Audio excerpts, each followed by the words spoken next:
Hey, what the hell's going on, everybody? Gonna be another Cambodia Q&A video. I like helping people, and there's obviously nobody else on the internet doing what I'm doing in terms of helping people with moving to Cambodia. So I digress. I actually got three separate emails from the same person, and I got three talking points in this video. So I'll just go ahead and get to it. Let's talk about this first. Number one, this person emailed me. The title of the email is "Being Physically Disabled in Cambodia and Becoming a Teacher." He says, "Hi Howard, I'm 22 years old and I've been blitzing through your videos on Cambodia recently." Thank you. He says, "I survived a stroke when I was 6 and it has left me with semi-paralysis down the right side of my body, along with several muscle spasms, mostly in my right arm. Despite this, I'm fully independent, blah, blah, blah, blah, blah. So basically my question is to you, will it be harder to find a job teaching English, or will most Cambodians judge me on my physical appearance and assume I have learning problems?" Okay. Will the Cambodians take the piss out of me because I walk differently? I don't know what the culture is like, but I have people making fun of me, blah, blah, blah, blah, blah. Alright, so basically we got a guy. Alright, we got a guy from the UK. And this person, has a physical ailment. And this person is worried about being, not only being made fun of, but they're worried about being denied a job. Now, if you're unable to use your, well, he says semi-paralysis, so check this out. So let's assume that you still have use of your right hand. Even if you don't, do I think you can't get a job? Let's talk about it. Alright, so let's just start with this. Talk about physical disabilities in Cambodia. Alright.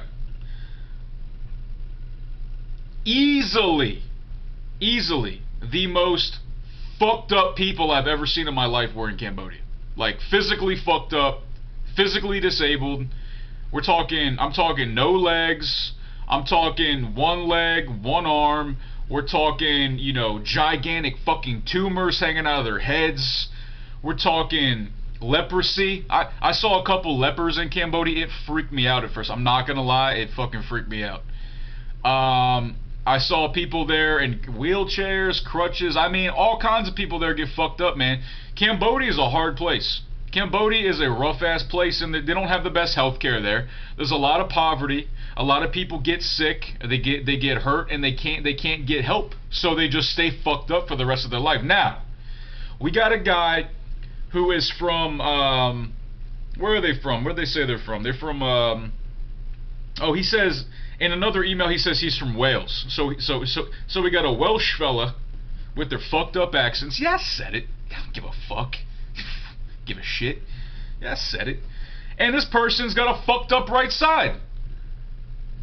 They got muscle spasms in their right arm, and this person says that sometimes people assume that he's mentally handicapped, that because he's physically handicapped, he's like retarded or whatever, which is obviously not the case based on the email and based on how you typed it. You're clearly a very intelligent person, but you're a little fucked up on the, you got a little thing going on. That's all right. No judging here, so no judgment zone. Do I think that you are going to be denied a job as an English teacher in Cambodia because of this problem? No, I do not. However, some schools are probably, might not want to hire you, dude. They might not. Does that mean that none will? No, because some will. 100%. Especially, listen. If you are a native English speaker and you're white, I'm not saying you have to be white, but I'm not gonna lie. In Asia, it helps. It just does. I'm sorry, black people. I'm sorry, Indians. I'm sorry, Latinos. Okay, I'm sorry, but it's how it is.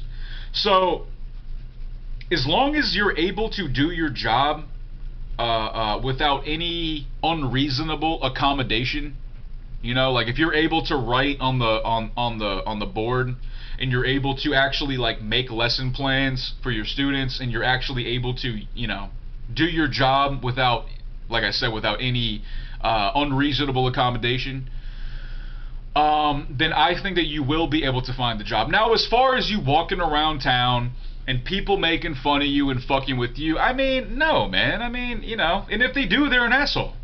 I mean, straight up, like, if you have a physical ailment, you know, if you're crippled, or you have a gimp arm, like, you know, I'm not trying to be a dick, but like if you have a fucked up arm or leg or, you know, whatever, and somebody makes fun of you for that, and like is actually gonna be an asshole to you for that, then they're a piece of shit. I mean, come on, that's fucked up. Most people don't even care. They don't even give a fuck. You know, in fact, it might even play to your advantage. People might feel sorry for you. I don't know. So, you being physically disabled will most likely not be a problem in terms of you getting a job and in terms of you getting along with people. Now, I've had other questions about does Phnom Penh as a city, is it accommodating to people who are in wheelchairs, for example? No, it is not. No, it is not. It's not. The city, for the vast majority of the city does not have sidewalks at all. I did see people there in wheelchairs, but they usually had other people with them to help them out. Which, this guy's not in a wheelchair. I'm just, you know, like, trying to make another point, because I have been asked this before. People have said, "Oh, no Joe Coward, I have a wheelchair. You know, are there like elevators in Phnom Penh, or there's things like this?" There like there's elevators in some like business buildings, but in your apartment building, at least most apartment buildings do not have elevators. Some do. Some do for sure, but a lot of them don't. So you got to take that into consideration. I personally think that just because you're disabled physically, that is no reason to not travel the world. It's going to be harder. It's going to be a little more difficult maybe. It's going to take maybe some more planning, right? But it doesn't mean that you can't live your dreams and go out there, at least in my humble opinion. So let's move on. They're asking me about weed. What is the weed like in Cambodia? They say that's the only drug I like. Everybody, at least in terms of expats, like the foreigners, I mean, I don't think I could think of one person who didn't smoke weed sometimes. It's very easy to come by. It's easy to get. You know, is it illegal in Cambodia to smoke weed? Yes, it is. But nobody really cares. So for example, like if you're just walking down the street smoking a joint, which I do not recommend. I don't recommend you do that, but you can. If you are stopped by the police, you will most likely have to pay a bribe. I'd be very hard pressed to believe that you're going to be taken to jail for smoking a joint. And you're probably wondering, well, where can I get weed? Where? All right, well, I'll tell you where, or at least I'll guide you in the right direction. Number one, any big guest house, like any kind of guest house that gets good business, knows where to get it. They either sell it there or they can point you in the right direction. I can tell you a few places where you can definitely get weed. Number one, if you go to Lakeside Number 10 Guest House, that's in the Lakeside area of Phnom Penh. That little pocket back there they got all kinds of drugs, man. They got it all. They got ice, they got fucking opium, they got coke, they got heroin, they got weed, of course, they got hash. All that stuff can be found in the Lakeside area, dude. All you gotta do is ask anybody. They will know. Trust me. Trust me. Number two, places that are called Happy Pizza. Any place that is called Happy Pizza, Ecstatic Pizza, anything like that that's called like Happy Pizza, anything like that, they sell weed. They put weed in their food if you ask it. If you ask for it. So like if you go there and you say, I want a happy pizza, that means pizza with weed. If you say, I just want a regular pizza, it's a pizza with no weed. They also sell bags of weed. Alright? Now the prices may have changed since I've lived there. When I lived there, a bag of 20 grams of weed was $20. So you get a big old fat sack for 20 bucks. It used to last me a couple of weeks personally. Some people it lasts them longer, some people not as long. And they'll also sell you joints. Well, they're more like spliffs. And for anybody that does not know what a spliff is, it's a joint which is like half weed, half tobacco. And they're very popular amongst European people. I personally don't get it. I just like to smoke a joint with weed in it, but a lot of Europeans smoke it with tobacco. They call them spliffs. Whatever. And so yeah, I mean, and then look, I mean, like the more people you get to know, like the more friends you make around town, I mean, you just gotta ask, and people know where to get shit. It's really not a big deal. You will be able to find weed there. Yes, it's good. And listen, do not, I mean, unless you have to, I highly suggest you do not buy it from some dude on the street or a tuk-tuk driver, because what happens if you buy drugs from a tuk-tuk driver, it's very sketchy.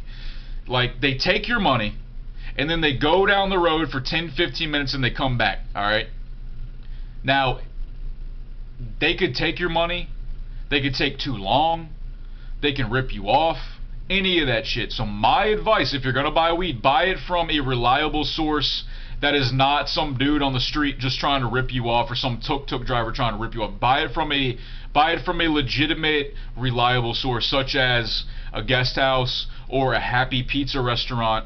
Another place that I would suggest to get weed it's called the Pink Elephant, and it's on the riverside, and I used to go there routinely to get happy shakes and buy pot. And obviously the police know about it. Like the police know that weed is sold there, but the businesses have to pay the police. In other words, there's a lot of police extortion in Cambodia. But whatever, it fucking works. I get it. I have no problem with it. Next subject. They ask, what kind of psychedelics are in Cambodia? I've done LSD before. The psychedelic in Cambodia that I had the most fun with would be ketamine and MDMA. Sassafras oil is used to make MDMA, methyl dioxymethylamphetamine, and sassafras oil comes from Cambodia. It comes from Southeast Asia. So if you go to Cambodia, you happen to be in the place where they make Molly, where they make ecstasy. I mean, pretty much. And ketamine was very popular in Cambodia. Now, I'm not going to talk about where to get ketamine, because that is illegal. That is 100% illegal. Whereas weed is like it's illegal, but it's kind of tolerated. Like, everybody knows it's not a big deal. But ketamine is definitely you do not want to get caught with that, especially a lot of it, because they're gonna pin you as a dealer. You know, if you want to get ketamine, then you're on your own. I'm not going to talk about that. I don't want to get pulled off of YouTube for talking about it, to be quite honest. And you know, you can do your own independent research on that, okay? But I will say that that it is popular there, and that if you get to know some of the right people, then they will be able to point you in the right direction. MDMA, I would consider to be a psychedelic as well. It is very popular, and in fact, I mean, it's very, very, very widely used amongst expats in Cambodia. It's very widely used, and it's last time I was there, it was $100 per gram. But I don't know if the prices have changed, and the quality was always excellent. It was always pure. It was always crystal, and it had the right color to it and everything. Other psychedelics there are less reliable. LSD, for example, there was a time that I bought 5 hits of acid. and I paid $100 for 5 hits of acid, $20 a piece, and every single hit was just a piece of paper. It was just a piece of paper. You know, it was I mean, it got fucking ripped off. But there were other times where it was incredibly potent LSD. It was very, very strong LSD. So acid's very hit or miss. Again, if you want to buy acid, you just got to know the right person. I mean, obviously, I'm not going to talk about who I knew and who I met there, of course, but you definitely have to know the right person. Mushrooms. A buddy of mine and I, in the past, we got some mushrooms, and they were duds. You know, like, they were very old. They were, you know, just stale or whatever. They didn't really do anything. So I mean, stuff like mushrooms and LSD, DMT, stuff like that, you're gonna have to probably go on the dark web for that. I mean, like, if you know how to use like navigate the dark web, maybe you can get something. But if you're gonna buy acid for or mushrooms from some fucking dealer, then there's a high likelihood that it's gonna be garbage. It's gonna be nothing, or it might be something that'll fucking kill you. So if you're gonna do psychedelics, my suggestion is you look into getting ketamine, or you look into getting MDMA, which is very widely available in Cambodia. It's very, very, very available, and it's easy to find, especially if you ask tuk-tuk drivers and shit like that. Dude, tuk-tuk drivers can get you whatever. Now, other drugs in Cambodia that are easy to get and popular, number one, ice. That's methamphetamine. Crystal methamphetamine, that is 100% the most used drug in Cambodia, aside from alcohol, of course. Methamphetamine is very widely available. It's known as ice, and you can get it anywhere, straight up. The other one's going to be opium. You can get black tar opium. You can get red rock opium there. Usually run the red rock will run you about 20 a gram, and the black tar might run you 30 a gram, based on my experience. Now, things might have changed, I don't know. And then, you know, there's cocaine and all that stuff, which, whatever. And look, there's plenty of drugs to be had in Cambodia. There's plenty to do. I don't want to talk too much about it because I don't encourage drug use, especially with stuff like methamphetamine and heroin and things like that. I would encourage responsible drug use, which is hard to do. Other drugs as well that I didn't mention, things like benzodiazepines, like Valium, Xanax, you know, any kind of benzodiazepine, or opiates such as morphine, OxyContin, hydrocodone, dihydrocodone, tramadol, things like that can be found in most pharmacies. Yeah, pretty much, and it's very cheap and very widely available. So if you go to Cambodia and you want to do drugs, which I do not suggest, you can, and it's very cheap and it's very abundant, and that's kind of a bad thing. So anyways, guys, I hope that helped you out. If you guys want to shoot me an email, got any questions or whatever, nojokestriking@gmail.com. Bitches, follow me on Instagram, y'all, at Brayton Howard. Like and share my shit on Facebook, facebook.com/nojokehoward. That's in the box below. Yeah, guys, keep them coming. Peace.